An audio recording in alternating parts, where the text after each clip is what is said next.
Vi presento il nuovo schermo touch della SPI AI, schermo molto intuitivo, molto reattivo. Sulla pagina principale vediamo la funzione di impasto manuale oppure tutte le ricette già caricate che possono essere utilizzate in modo automatico.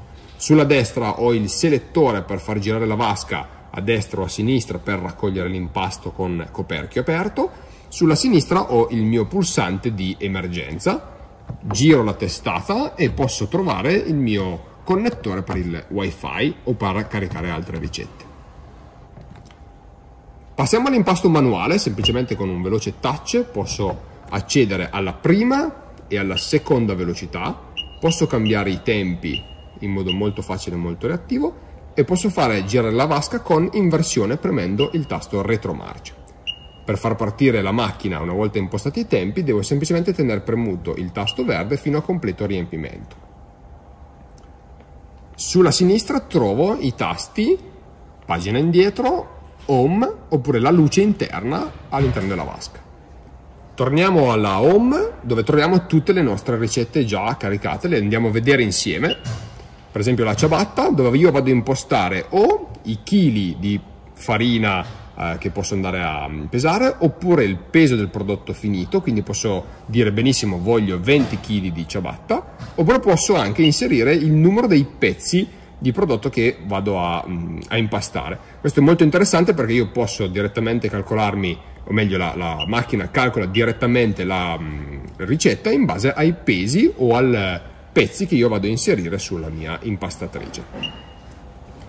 Accediamo alla ricetta ciabatta e abbiamo tutti gli step di inserimento prodotto, quindi la nostra impastatrice calcola automaticamente le quantità che io devo inserire all'interno della macchina con tutti i vari step di impastamento o inserimento del sale e dell'acqua, per esempio. Una volta che ho verificato che sia tutto corretto, semplicemente premo di nuovo il tasto verde per far partire la mia impastatrice e la macchina, essendo dotata di intelligenza artificiale, mi chiederà quando, o meglio mi dirà quando devo inserire il sale, quando dovrò inserire l'acqua e dovrò confermare tutte le mie azioni. Questo è molto interessante. Vediamo come inserire nuove ricette oltre a quelle già impostate. Vi ricordo che possiamo anche ricevere ricette di altri colleghi che per esempio hanno già memorizzato e semplicemente le devo trasferire sul mio schermo.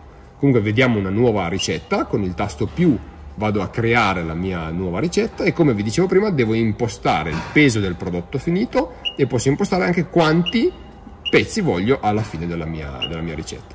In questa fase poi vado a selezionare tutte le varie lavorazioni da inserire all'interno della macchina con tutti i vari step da inserire all'interno. Posso scegliere se impastamento oppure se aggiungere un ingrediente. A ogni ingrediente posso dare una tipologia di ingrediente già precaricato e posso inserire la quantità e il momento da essere inserito all'interno dell'impasto. Questo automatizza molto il processo.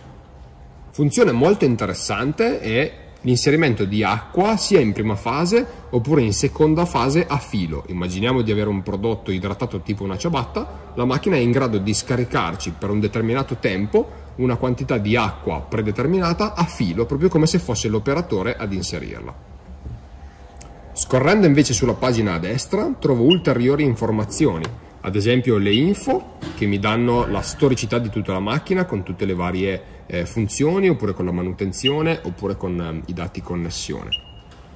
Sul manager vado a vedere tutte le possibilità di cambiamento della lingua, piuttosto che su come gestire le ricette, oppure cambiare la data e ora e altre informazioni.